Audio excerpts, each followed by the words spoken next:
La loi 188 qui régit notre profession est actuellement en révision par le gouvernement. Depuis le dépôt du rapport ministériel en juin, le RCCAQ a déposé un mémoire qui traite de 4 grands sujets: la vente d'assurance par Internet, la distribution sans représentant, l'encadrement des représentants et l'indemnisation en cas de fraude. Voici donc nos positions pour défendre vos intérêts et surtout mieux protéger le public. Évidemment, Internet est là pour rester. C'est un canal de communication qui prendra de plus en plus d'ampleur dans notre industrie.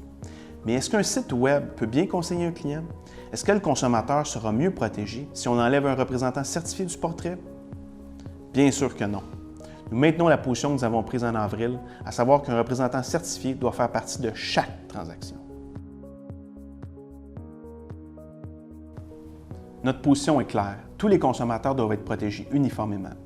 Par conséquent, tous les distributeurs doivent être tenus aux mêmes devoirs et obligations, donc à des pratiques commerciales similaires. Nous proposons que tous les distributeurs soient inscrits comme cabinet de courtage en assurance et que les employés qui vendent des produits d'assurance soient des représentants certifiés. C'est simple, c'est une question d'équité. Nous proposons que l'Autorité des marchés financiers devienne le guichet unique en la matière.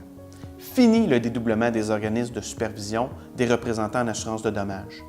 Vous auriez à répondre à un seul organisme, l'AMF. Vous seriez régi de manière uniforme et équitable. Vous n'auriez pas à payer 2 cotisations à des organismes de supervision. N'oublions pas, une seule régie, une seule réglementation, une seule façon de faire, ce serait beaucoup plus efficace et le public serait mieux protégé. Le RCCAQ propose le statu quo. Pour nous, il est hors de question que vous soyez responsable de payer pour les fraudeurs de l'industrie qui ne sont pas inscrits à titre de représentants certifiés. L'idée d'élargir les critères d'admissibilité d'une réclamation à n'importe qui n'a pas de sens. Le fonds d'indemnisation fonctionne bien, pourquoi le changer? Si on doit réviser la loi, le RCCAQ est d'accord pour la rendre plus efficiente, plus juste et surtout plus équitable pour tous. Assurons-nous que seuls des représentants certifiés interviennent à chaque transaction. Ainsi, le consommateur sera mieux servi et le public mieux protégé.